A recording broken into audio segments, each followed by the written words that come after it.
came back. I have to say it's a miracle. This is an incredible group of people. I hope you would please give yourselves a hand.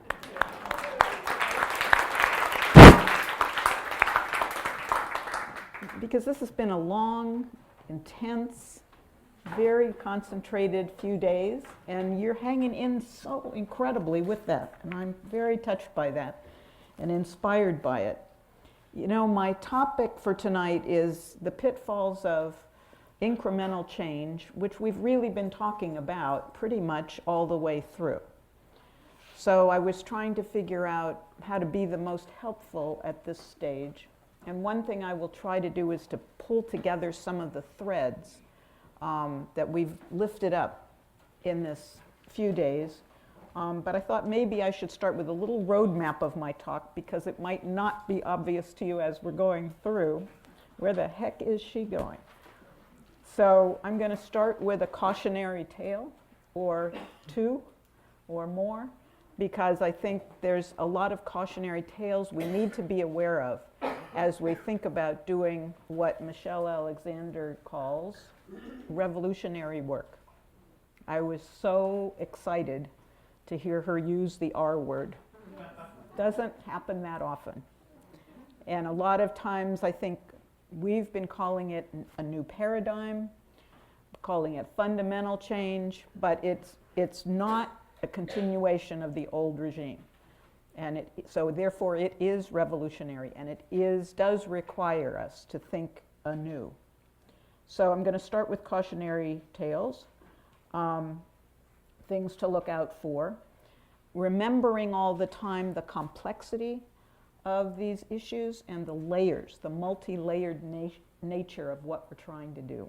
I don't think we can overstate that, because it really is, very complex.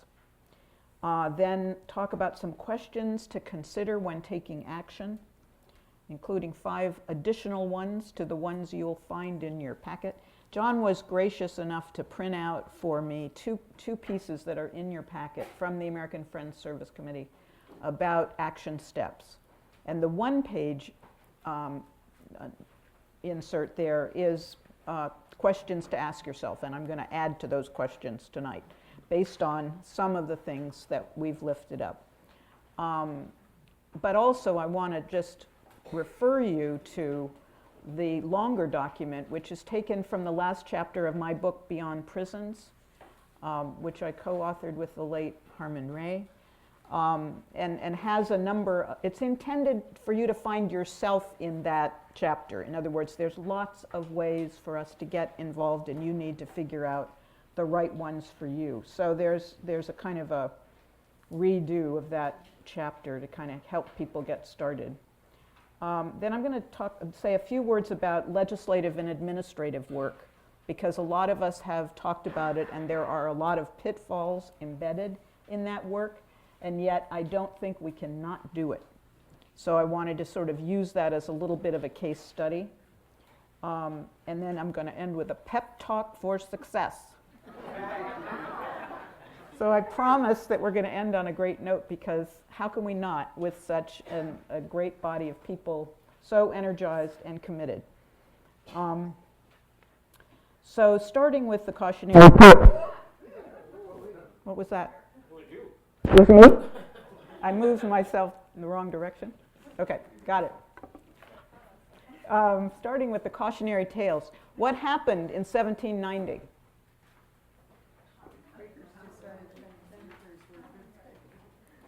Carlene says Quakers decided penitentiaries were a good thing. Yeah. Well, the United States Constitution has just been ratified with the Bill of Rights. Bill of Rights. Not there yet, but in the process. Yeah. Anything else? It was the opening of the first penitentiary in the Walnut Street Jail in Philadelphia. And it was intended to be what? A reform.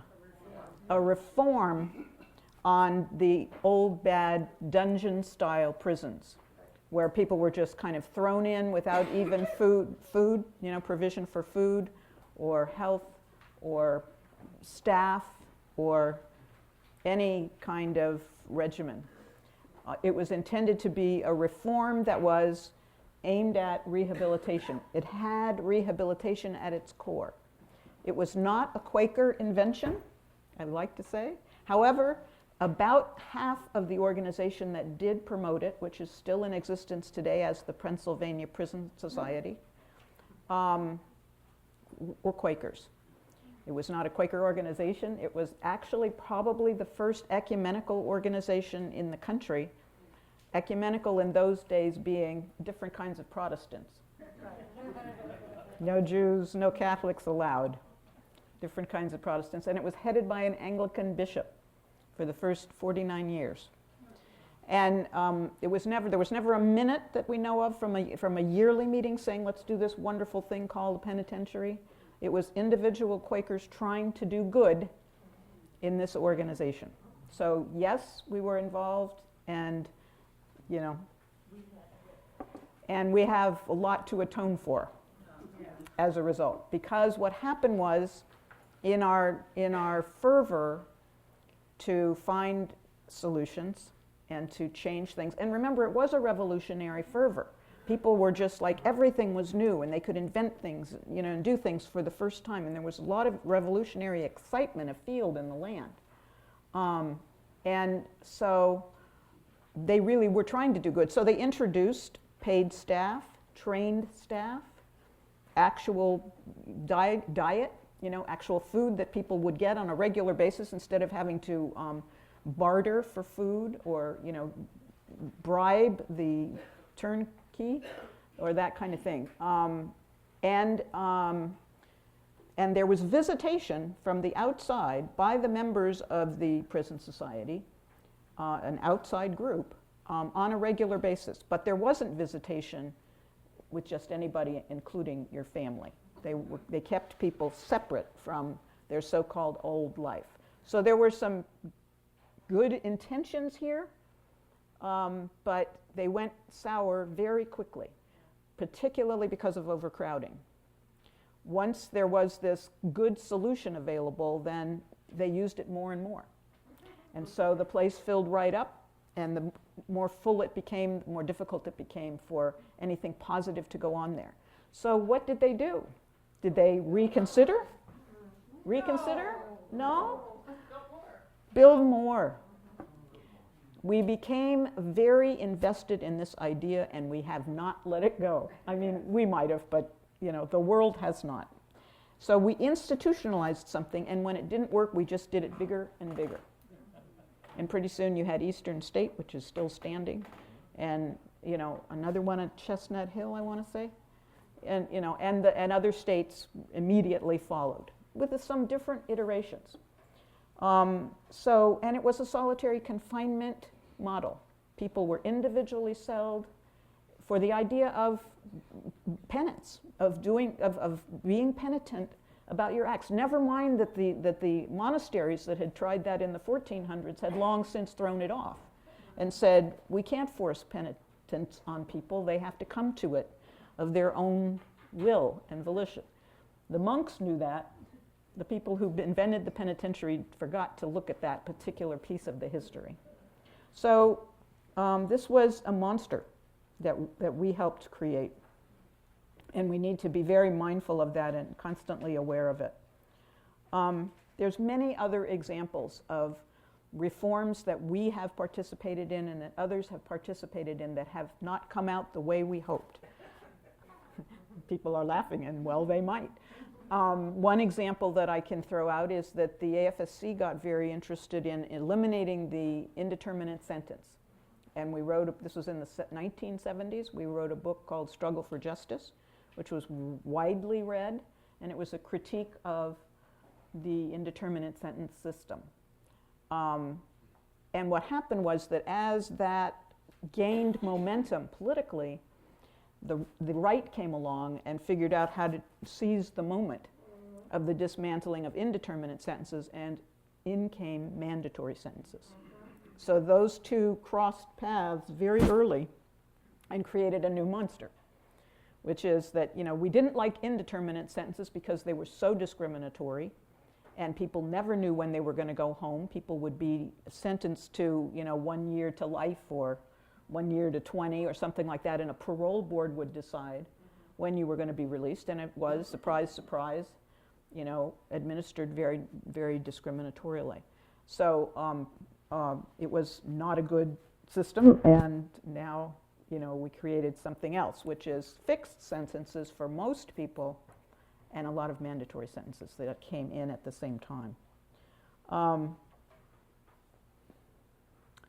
At the moment, many of us have been promoting community-based programs, only to discover that private prison corporations are quickly getting into that business as they see a new market arising.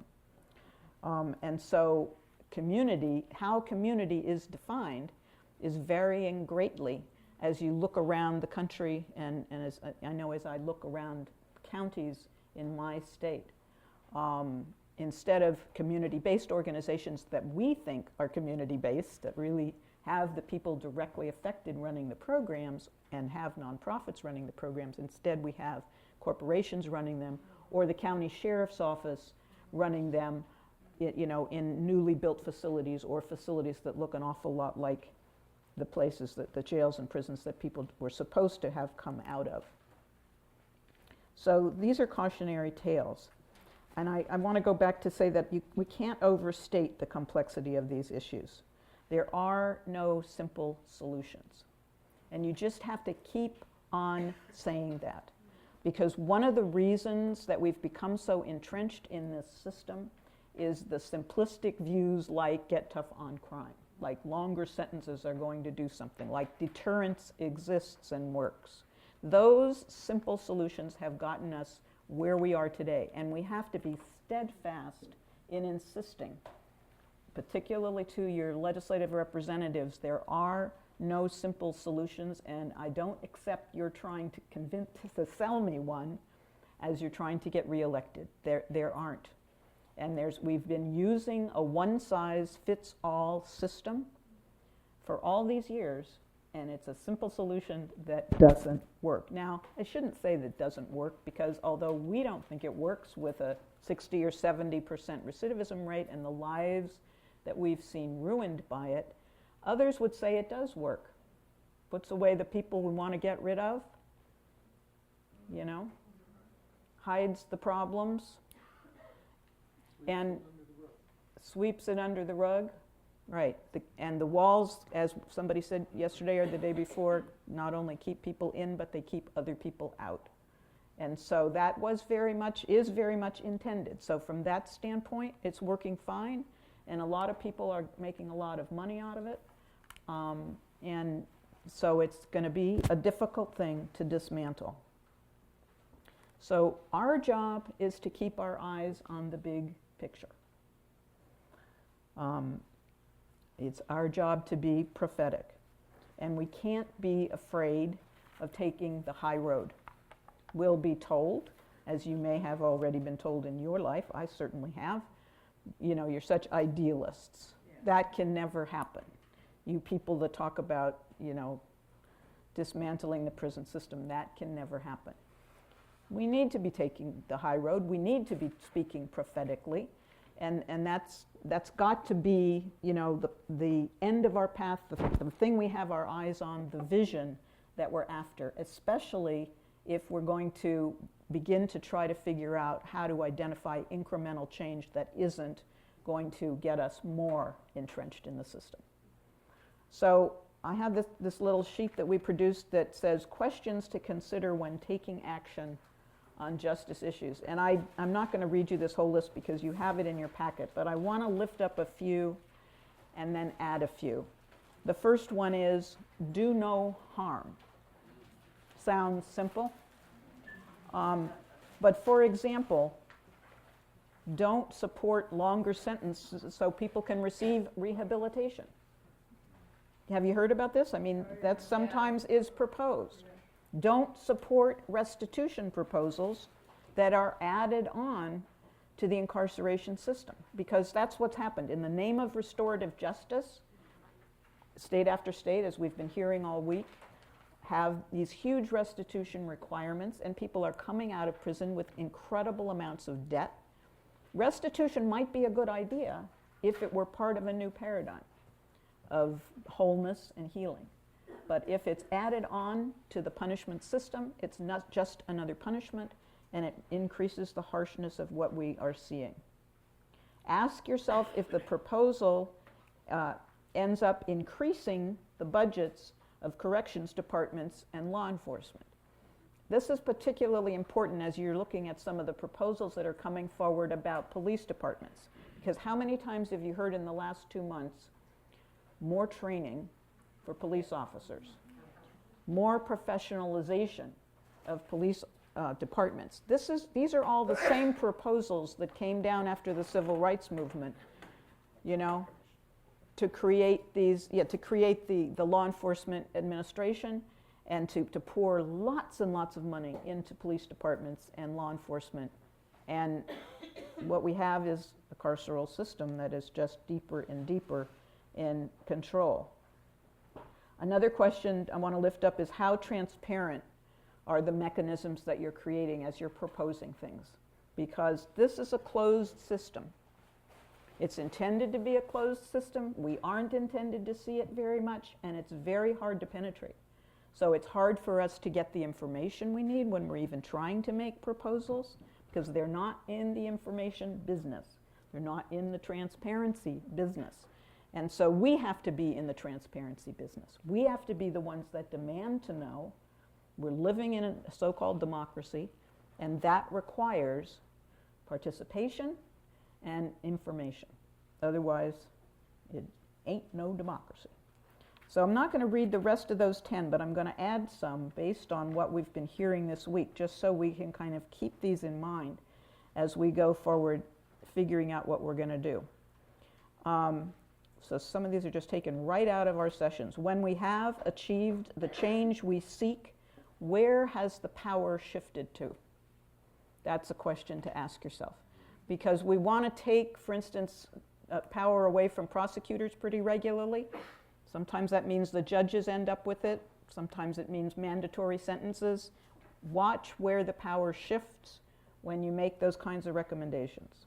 Could you repeat that sentence? When we have achieved the change we seek, or when we're proposing change, where does the power how is the power shifting? Where does it go? Where does it go? Because it's usually like this, you know, it's like a little more power here, a little less power there, and back and forth. We got to kind of be wise about the power dynamics at all times. Power money? Will the incremental change erode the possibility of fundamental change?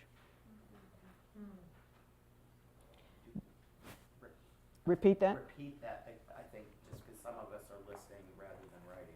Will the incremental change erode the possibility of fundamental change? That's not always easy to measure or anticipate, but we at least need to ask ourselves, you know, because we're trying to dismantle a system. Well, maybe I'm making that assumption. Let me back up. The AFSC is an abolition organization. We do believe that this system needs to come down. Yeah, good. So there's not entirely agreement. That hasn't been necessarily this week. But that's where we have come. And so we're looking for proposals that really do move toward dismantling, not toward propping up, you know, the existing system. So will the incremental change erode the possibility, in other words, make it harder in the long run to dismantle the system? Next one is beware of co-optation. Is the system offering us pieces of what we want in order to buy our silence? This goes on, in my experience, all the time when you're working with the established order, right? I mean, they are invested in the system that exists, and they might be willing to give you a few things and hope that you'll go away. Maybe you can take those few things and not go away. That's a good decision, possibly. Or maybe you need to refuse the goodies because you're keeping your eye on a broader vision. Then, a question that has come up over and over this week, how am I using the privilege I have, and do I continue to examine those choices. And I'm saying the privilege more widely than white privilege because we have a lot of privilege. We have privilege, how am I using the privilege I have, and do I continue to examine those choices? And I'm going to say more about that. But first I want to say more about privilege itself.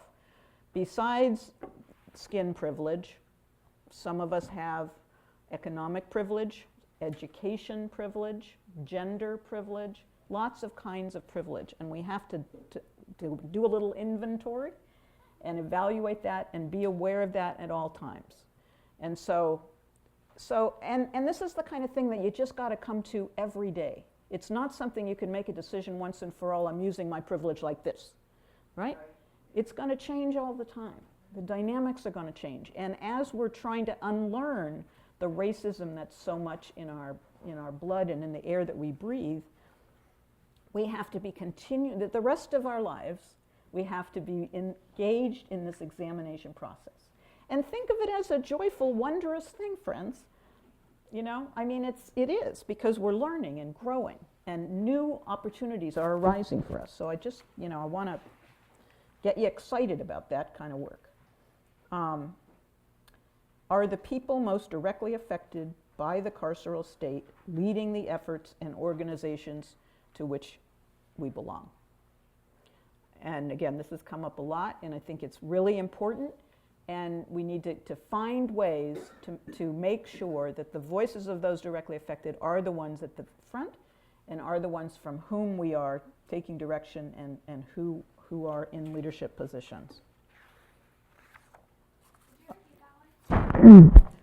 Sorry, I can't put my head down. This is tricky.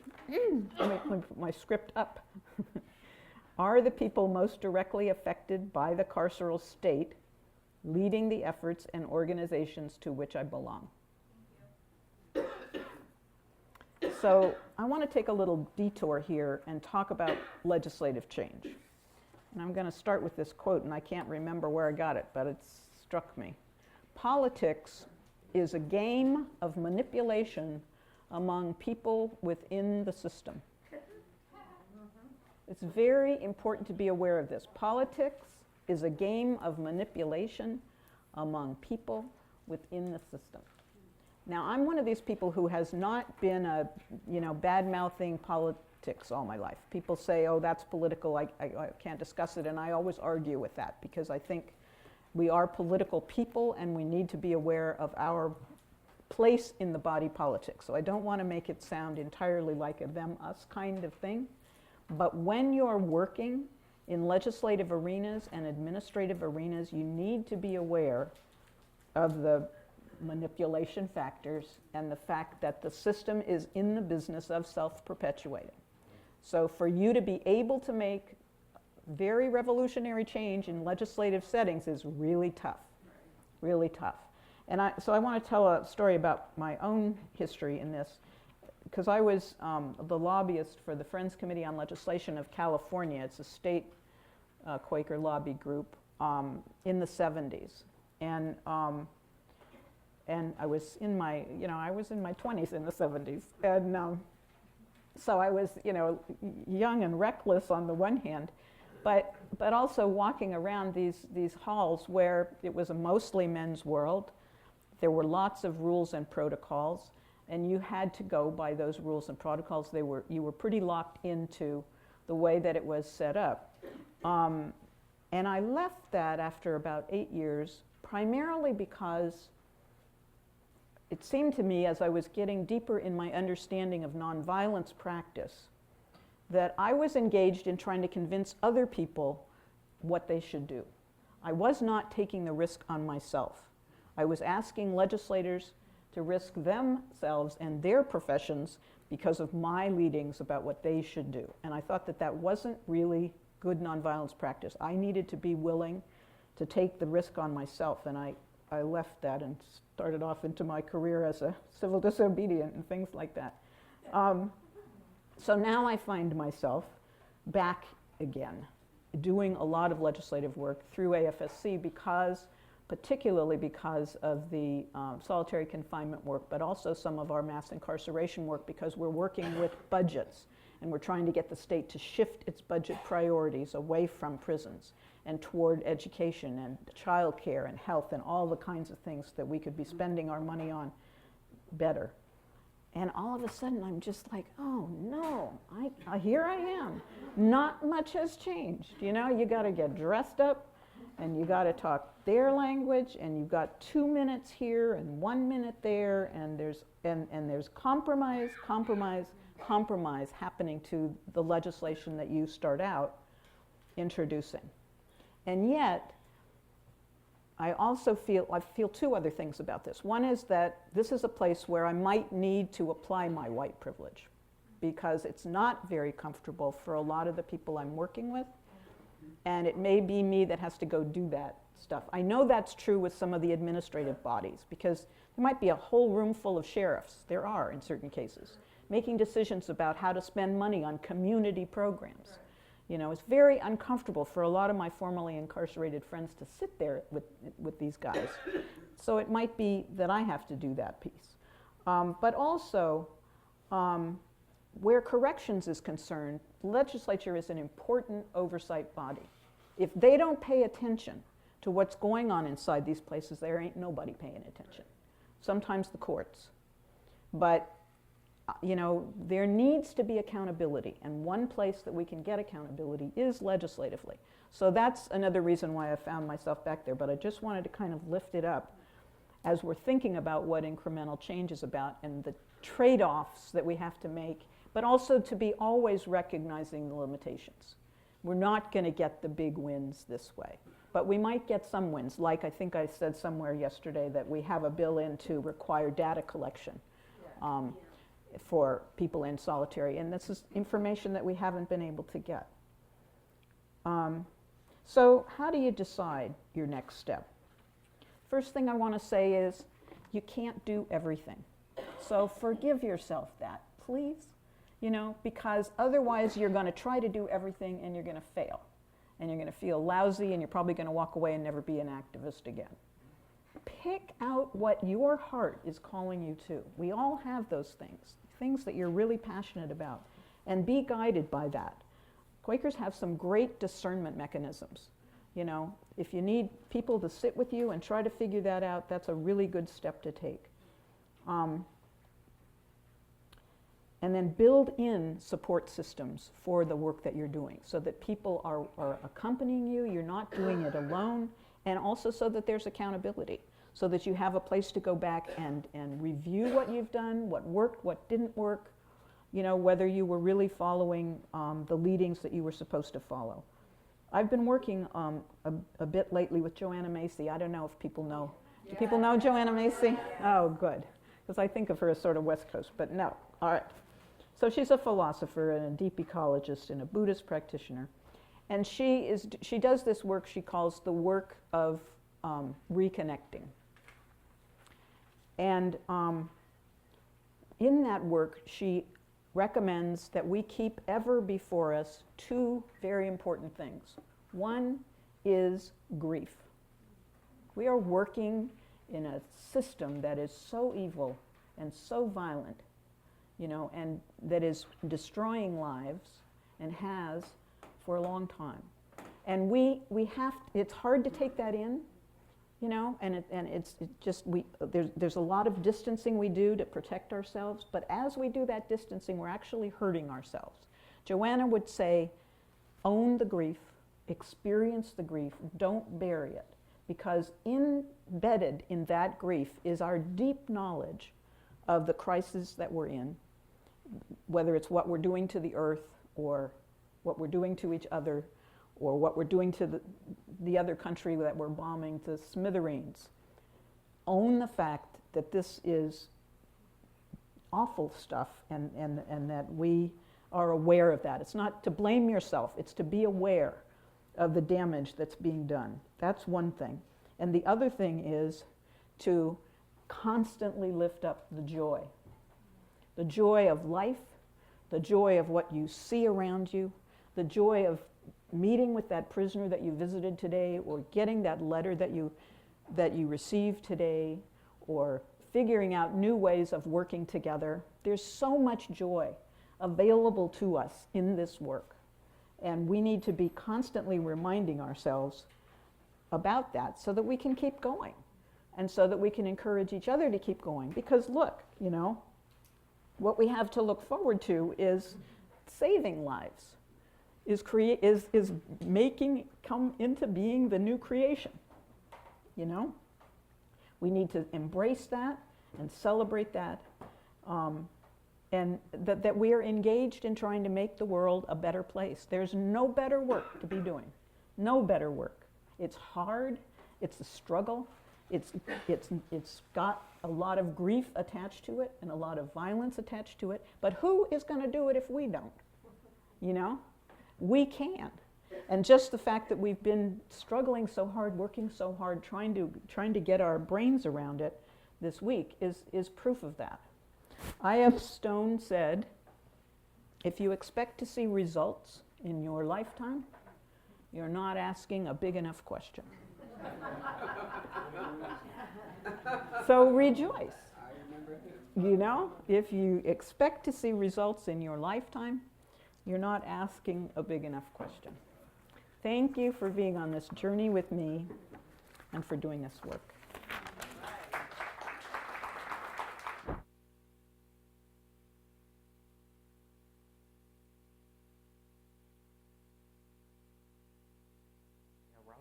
Sure.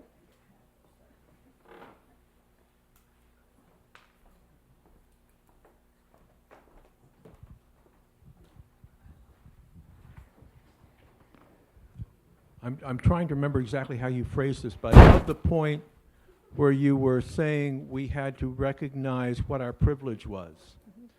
And I was thinking, I had some privileges I wasn't even thinking of. I mean, the obvious ones like a white privilege, a male privilege, an educated privilege, and so forth. I have a web developer privilege. Mm-hmm. I need to embrace that. Mm-hmm. And I'll bet we need to think a little bit more largely about that. Mm-hmm. And I just want to encourage others with this example. Thank you. And any comments you have? Hi. Let's say that we abolish prisons. You said that we need to replace it with community-based solutions.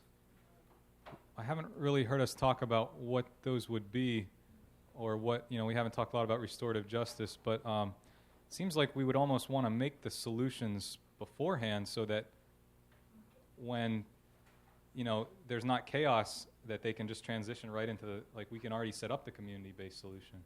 I don't know what, though. Right, right.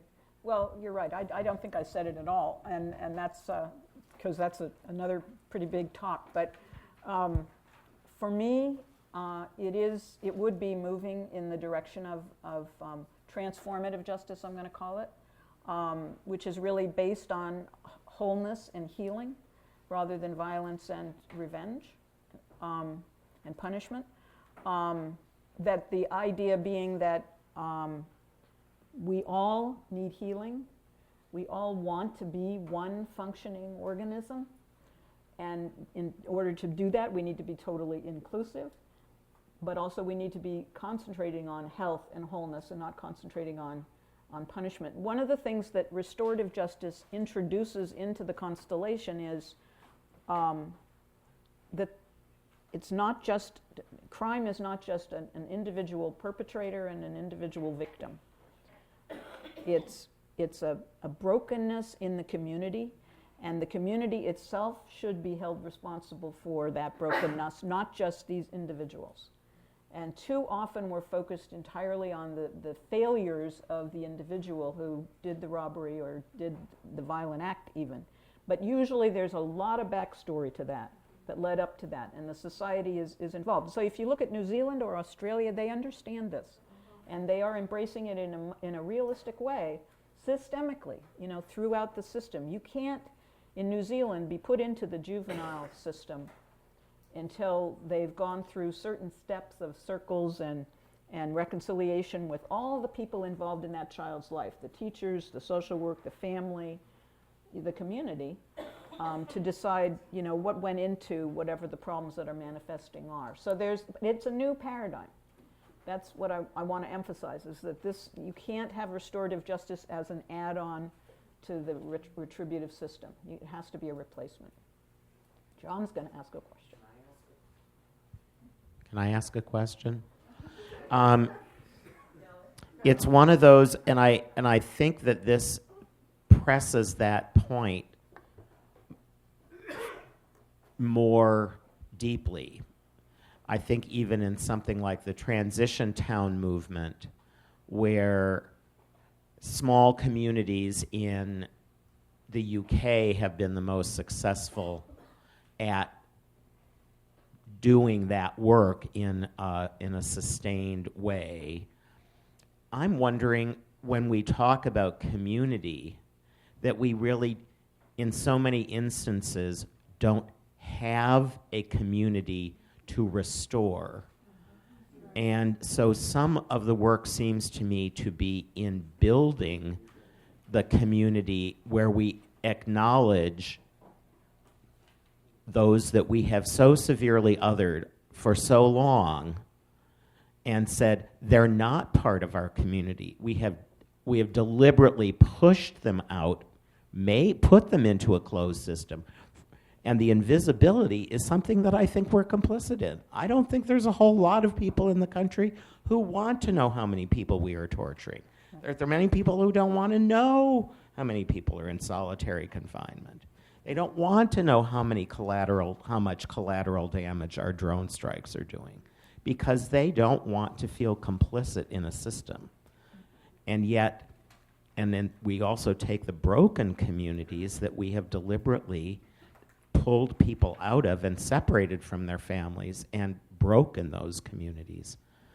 So I'm totally behind the concept of the restorative justice, transformative justice, and yet I wonder if we don't have a lot of repairing and creating to do in order for that to work. We have to feel like we have a stake in each other's lives. And I think we saw some of that in the workshop this afternoon on reentry, that a lot of the programs run by formerly incarcerated people are about building alternative communities, creating housing, creating jobs, creating community for people who are otherwise kept out of the community. So that's already modeling possibilities that we don't have now, but that we all yearn for. You know, we all yearn for this, that we all want community. And so we just have to start practicing it. And I think as we develop alternative things like they are developing in Philadelphia and in New York and other places, you know, that's one way to bring the system down, is to just let it die of its own weight as other real life-affirming things build up.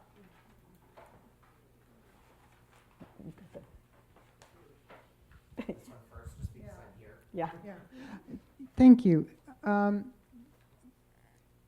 It's been something that's very much on my mind, and John kind of opened the door to it. And I'm reluctant to talk about it because it's big and it's visionary, but it is the intersection of what I think is the other huge issue that can't be denied, that this is the moment for, and that is the climate change, and that was the transition towns. And I really keep feeling this opportunity for jobs and you know, the triple bottom line, you know, that we're caring for the environment for people, and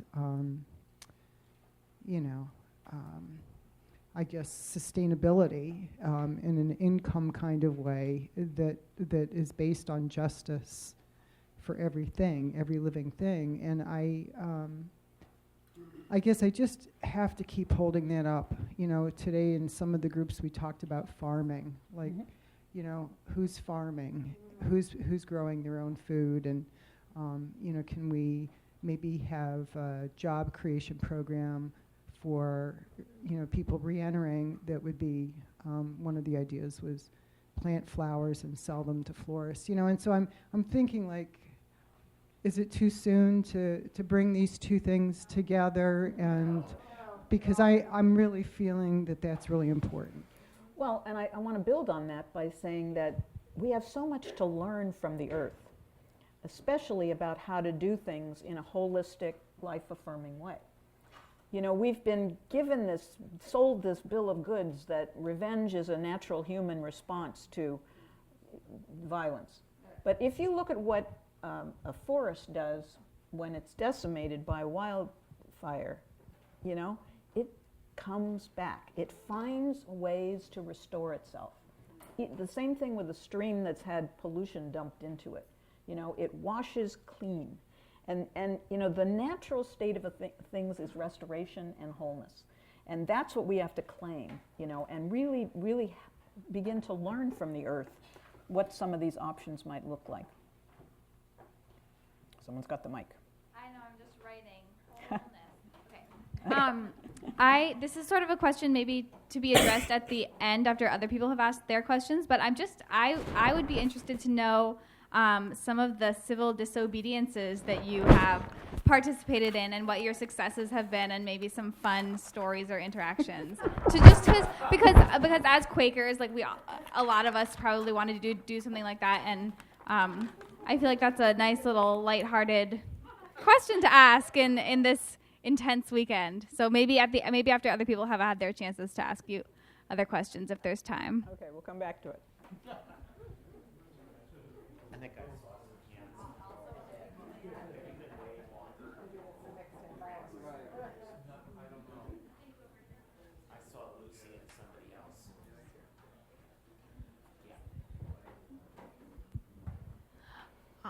else. We talked about this in our breakout group, about visioning I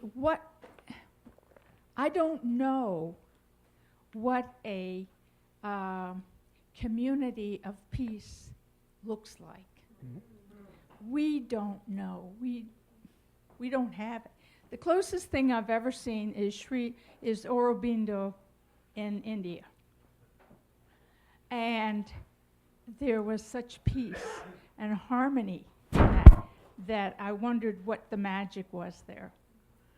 But that's the closest model that I have seen, and that is not for me, the climate and everything.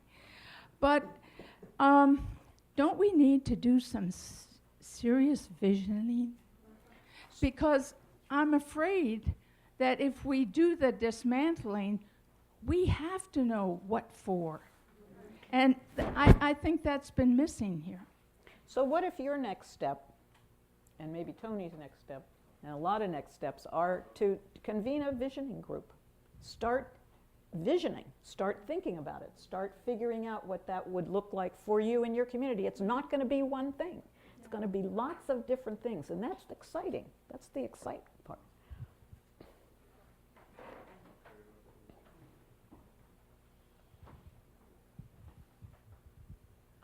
Many of these things that people have said are related to what I wanted to say, which is that I think the visioning is really, really important, the visioning and the putting these different things together.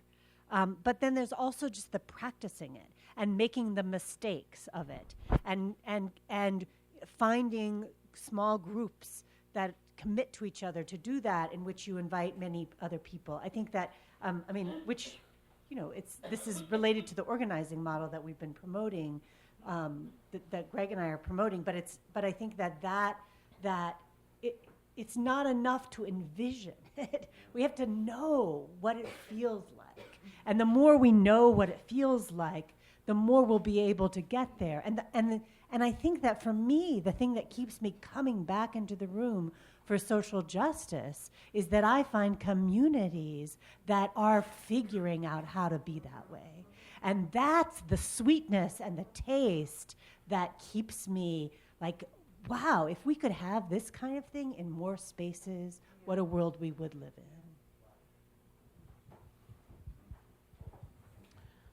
Thank you.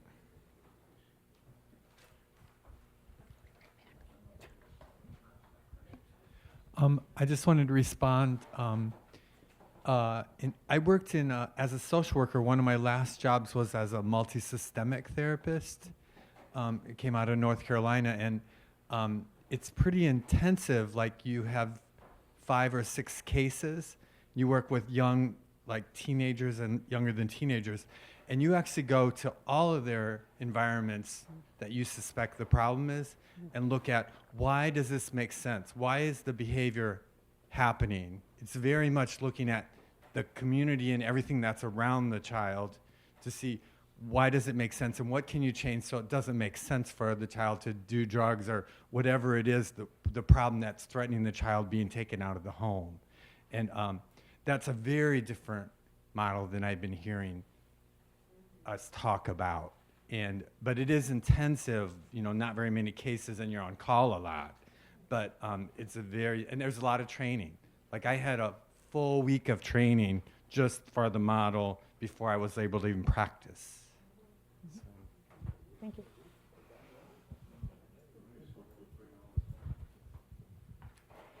I just wanted to say that sometimes there are things all around us that we aren't even aware of. And I don't know how many of you know about the U.S. Social Forum. And it used to be that it was just national. And I looked a minute ago, the U.S. Social Forum has a Philadelphia unit that's meeting here, and it's called Another World is Possible, Another World is Necessary. It's meeting here in Philadelphia June 25th to 28th. And that's a whole group that's driven by the understanding of people's movements and creating social change that's visionary. And so that's something that's right here that some of us or you could participate in and get ideas from and collaborate with and build solidarity with. Great. And it's happening in multiple parts of the country this time. They're not doing it in just one place. So I know they're doing it in San Jose. Yeah. I have the. Oh, it did.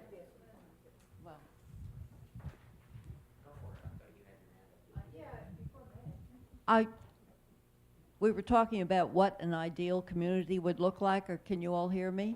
Yes. Okay. And I got to thinking of communities that I had been in and enjoyed and felt were approaching the ideal, and the closest I could come was Camp Catoctin, which is a Quaker camp run by Baltimore Yearly Meeting. And, it's there to serve the kids and give them good experiences, and it is run by Quakers, and most of the participants are Quakers, and so it's very, idealistic, yes, but also very down to earth, very practical, and I think in my very happy weeks that I spent at Camp Catoctin, I saw more genuine kindness, outreaching, and emotional maturity than you usually see in a lifetime. Great.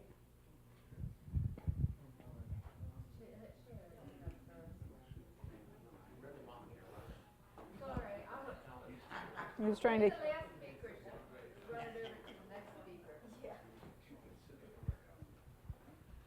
And it's be mindful of the time as well, because I hope some discernment as to our next steps will be coming. Visiting a new world. One of the other models, AFC, has a program going out in New Mexico, and Dan Boosters came in and gave a speech and spoke with Gwynedd Meeting and Folkways about how he's using agriculture and training the children of the community and of the Indian community, especially out there, to get involved in building a different sustainable culture using Native American practice and bringing that back to life, and creating an economic forum for these people that wasn't there before. So there are models, and if we can pull more of those models into the discussion, I think that would be good.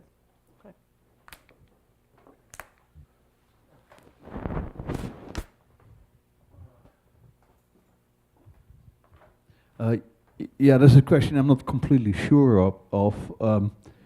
It only pops in my mind. It's just, I was reminded that Martin Luther King was very strong on the nation and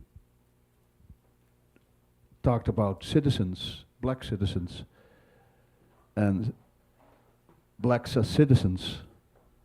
And I think that there's a very strong focus in a sense. And communities are good, but they seem to be hard to tell if it can change. I'm not sure about myself, but the idea of the injustice to citizens and fellow citizens who are part of all of us, who are suddenly neglected, citizens who are not here, which we don't recognize, or a lot of us don't recognize, is a flaw.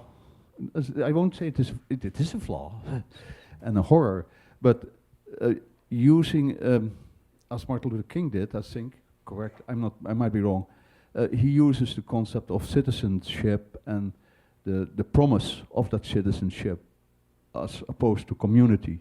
But I don't want to oppose community, I really don't. I think there's some really creative stuff there. But I kind of pops in my mind when I hear. Okay, too long. Interesting. No, but I think you've made your point. That's helpful and interesting. I just want to lift up a couple of things that relate to things people have brought up. Lucy brought up the idea of not being afraid to make mistakes as we grope for these new ideas and models and things like that. And in our in the AFSC piece that has our 10 of our proposals in it, one of them is let children be children as opposed to zero tolerance. Children are supposed to make mistakes, right? That's what we know, have known forever. And if you create a space that doesn't allow children to make mistakes, let alone adults, that's a huge, big mistake. And I just also want to point out, just because it's come up so often, that number 7 on this list is amending the 13th Amendment of the United States Constitution. If that's the one thing that came out of this conference, that we began that movement, imagine where we'd be 10 years from now. We really might be on the way, because these things take time. They do. They take time, but there's no time to start like now, right? And so you want to move to the other topic? So I want to just address... I didn't know how much more, when you looked at me, I didn't know how much more you had. Oh, I'm not going to go through all of them, but I just wanted to come back to the civil disobedience since that came up. The light part of your The light, I don't know what's light about it, but I guess since I'm talking about, it's in your packet, and it has the FSC logo on. And it's 2 different pieces. This quote today, we seek a world. Where can I find that whole piece? FCNL website. It's their mission statement. It's their mission statement. There's also Vincent Harding.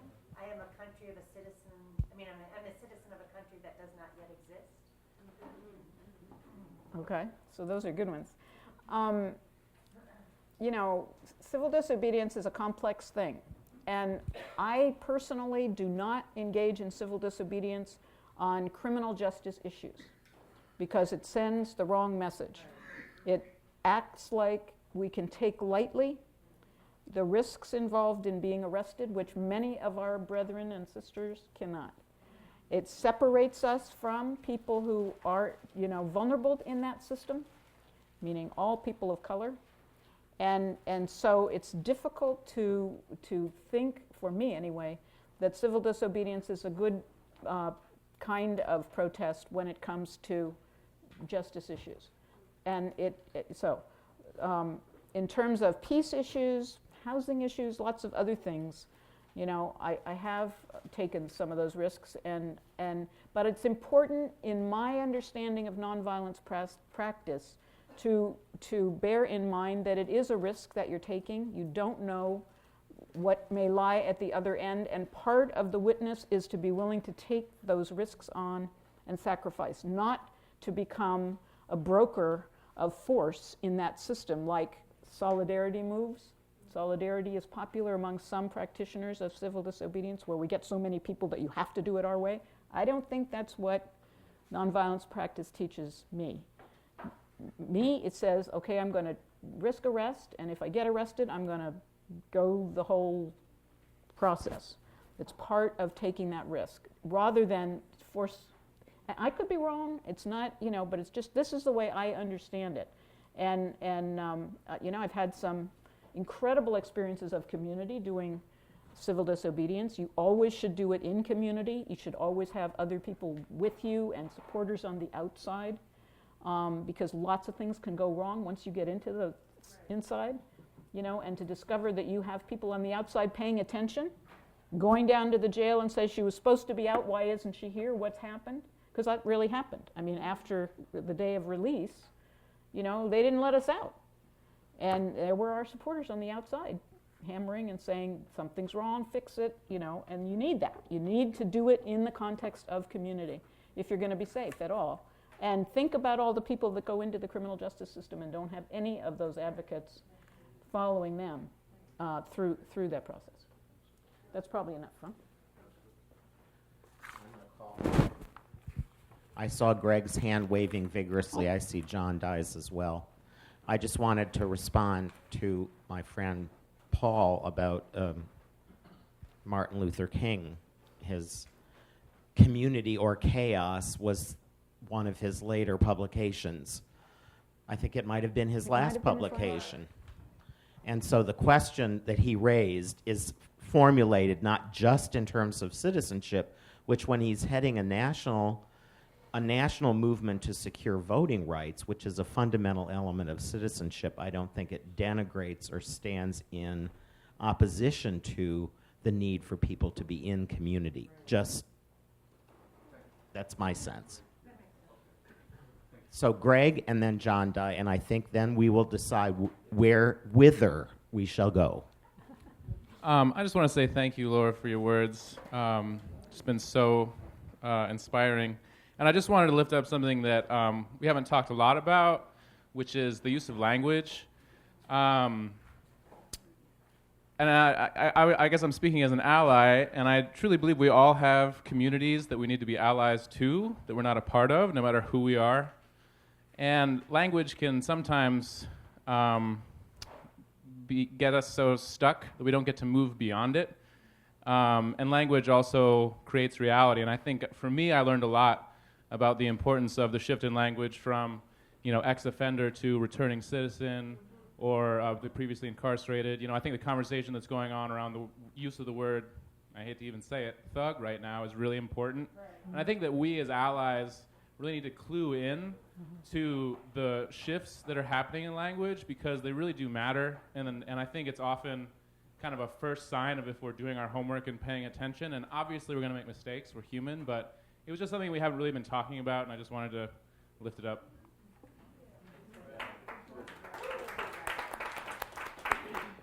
Boy, when you get the microphone,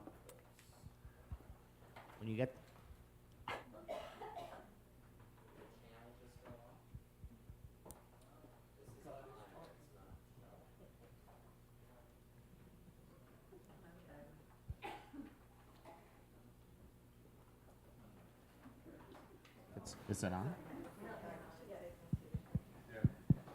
Okay, it doesn't seem to be on to me, but it is. My voice carries pretty well. Of course, now I've forgotten my thought. Rats.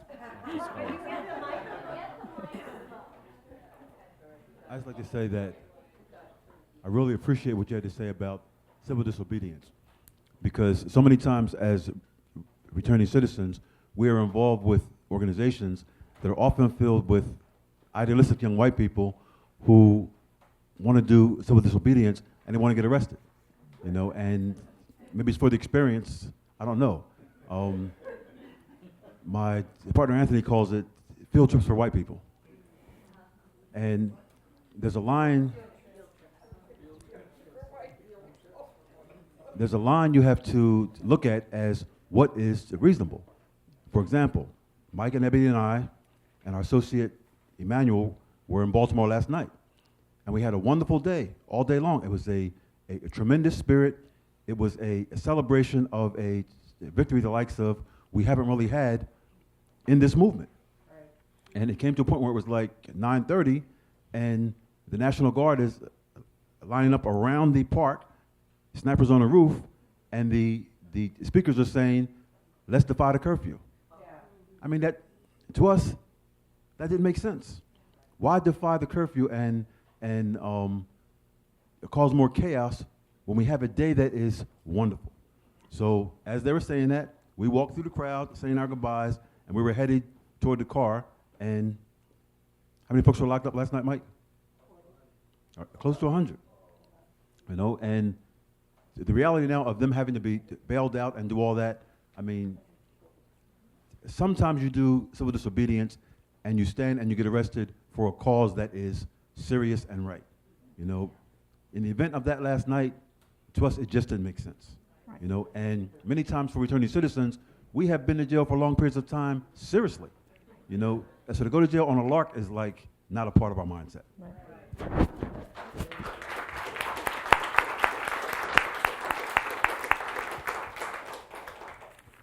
I think I'd just like to give one little thought further on the making mistakes part.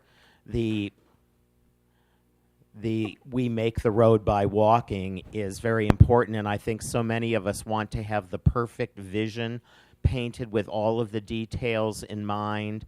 It's another part of the white privilege that I've come to learn, that we sometimes say, well, I just need a little bit more knowledge. I can't make mistakes. I must know everything, because God help me, do I have to learn things from people that know more than I do about the prisons, because they know experientially what they're talking about and can educate me and motivate me?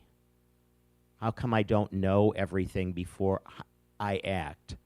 And so even while we vision for the ideal, I'd encourage us to think that some of this is in the realm of continuing revelation as we learn from each other in a community of learning as we move forward to dismantle. So I think that was something you were aiming at, and if I just phrased it differently. So here we are,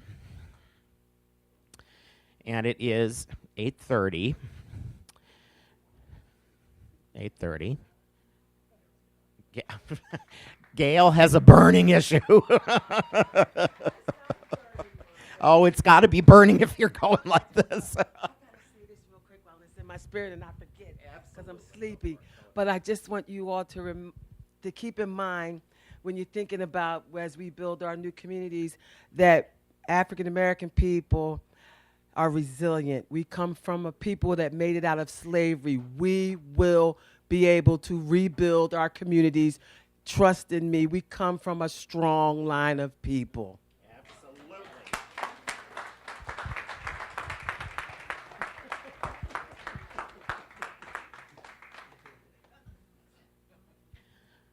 Absolutely. Good reminder. So I'm thinking, I'll test this. It's 8:30. We've had quite a long period of time together. What is the energy level of the group towards actually having maybe a Pennsylvania caucus in this room, learning about Decarcerate PA, versus a showing of the film after a brief break, letting us go to our rooms and be conscious of what we are going to say in our groups tomorrow morning?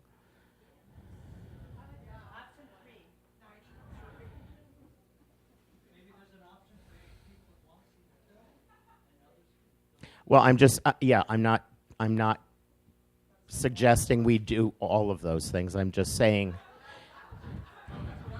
let's try this again. How much energy is there among the Pennsylvania folks, who are pretty much a large segment of the population, to do something in this room versus the other alternative uses of the room? So I'm looking towards the Pennsylvania folks. Scylla. Can I suggest that if the Pennsylvania people are not going to meet, that one of my concerns about the list that we have is that it doesn't say who comes from what state. That we have a list of people here who are from Pennsylvania, so we can have some communication among ourselves. I have that data, so I can share it. I can add that.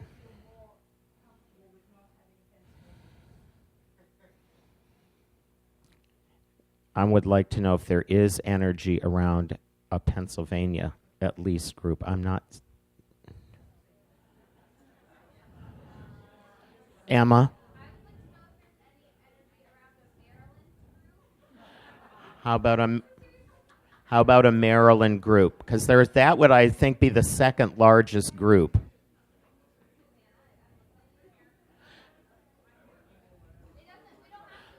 Okay, if there is energy around that, I'm going to take a little bit of a break anyway, no matter what. And before we do the break, I'd like to bring Mike Hassel forward. Actually, before we do that, I'd really like to thank so much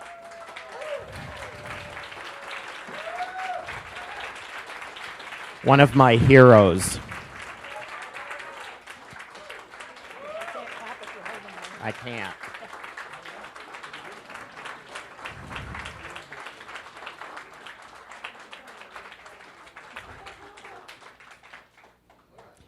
If you have not read Beyond Prisons, it is an absolute must-read.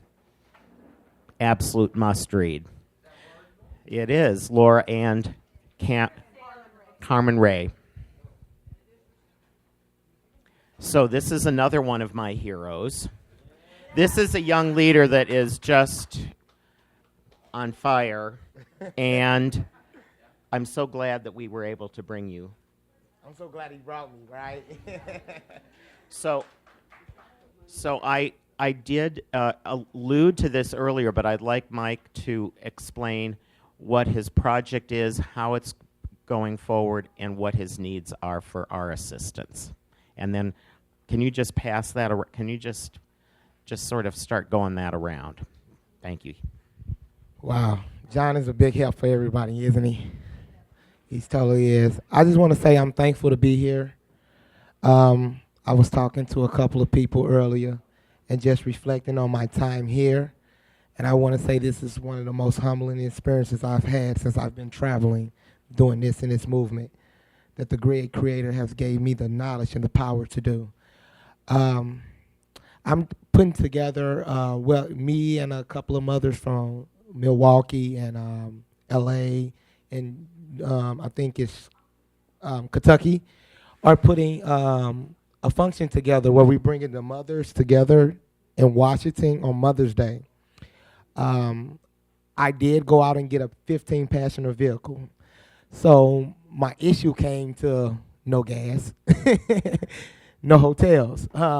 So I had put my own money together over the couple of months that I have been putting this together. And I've came to a stopping point where I'm in need of some assistance to get these mothers up there. And I just want to share to you guys one story and why I put this together. It was a mother that had lost her son in 2002. And her son was one of the best athletes in the state of St. Louis. He would have been our LeBron James. He was a 6'8" athlete. He died at the age of 16. He had won a state title ring at the age of 15, his freshman year. He was going to one of the biggest public schools for us with basketball, which is Vashon. And they was known for their great athletics and everything. And he died on mistaken identity. 3 months later, she lost a daughter to cancer. No one knows her story. And we have mothers like this all over. She had 3 kids and only got 1 left. Her last child is on her deathbed. And I just wanted to bring her to Washington just to show her that we love her. She has been dealing with this issue since 2002. And now she's on the verge of breaking down. She's an older woman. She's on a cane. And she's at the point where she wants to not be here anymore. She don't have the love like most of the mothers are getting right now. And there's so many others that in the state of St. Louis. And I state the fact St. Louis and not Ferguson is because Ferguson is St. Louis. There's murders happening the north side of St. Louis, the south side of St. Louis, the county of St. Louis, Ferguson of St. Louis. It's so many places you can name in St. Louis. And most of these killings are happening from police brutality. So we're putting this together to bring those mothers to Washington for Mother's Day, to appreciate them and to show them that we love them. And no matter what a person say, we're going to constantly fight for them. And I just wanted to, John is amazing. I just want to say that first. And he wasn't in our conversation earlier, but the brothers and the sister can tell you, when I talk about John, I talk about John highly. Because when I met him at the White Privilege Conference, I didn't meet him, he met me. And I say that is because he stopped me, and he said to me that something that no one has said to me in Louisville. He said, I know they keep running up on you, but I just want to stop you just for a minute. And he actually talked to me, and he actually wanted to get to know me. He didn't ask me what I needed. He didn't ask me what can he do for me. He wanted to just know who I was. And for that reason alone, I am here in solidarity with him. And just to let you know, that's my brother, and I love him dearly.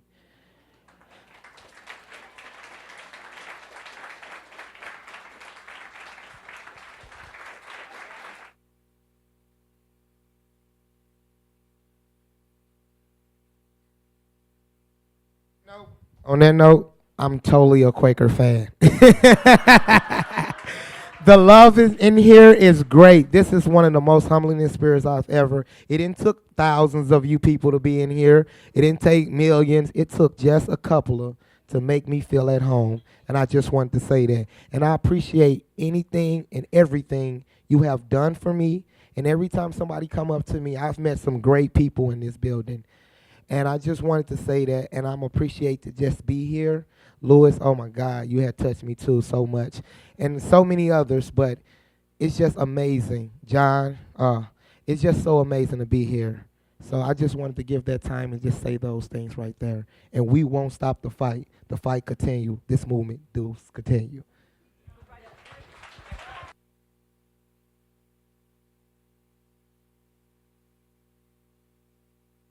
Glad she said that because, okay, if you guys wanted to write me a check or anything like that, we use it under our organization. And the reason why we use it under our organization is because we're pushing forward under our organization. Ebony, can you please stand up? I'm sorry to put it on Front Street, but stand up. Come on, come on, come on, come on.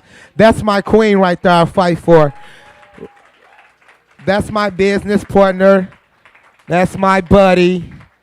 And she's amazing. With this, when I first met her, we met ironically.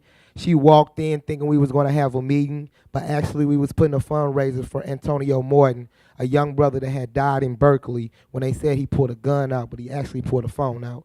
And he lost his life. And I met her, and it was just from day one, that's been my backbone. And I just want to say I appreciate you for all the work you done. And she has an amazing job, just to believe it or not. So it's just amazing that she sticks with me no matter when no one does. She fights for me, so I fight for her. And I fight for all you now. Yeah. So that's my organization. So if you want to send a check, see, he already know everything. Oh, I wanted to say this before I leave. So my name is Michael Josephus Terrell Davis Hassel. And I have told a lot of people that name, and they do not remember it. I called this man, he knew my whole name. He say, Michael Josephus Terrell Davis Hassel. I'm like, did you remember that? That is a long name. So it was like he was really there for me. So I just want to say, I'll be back. I'll be back. I'll be back.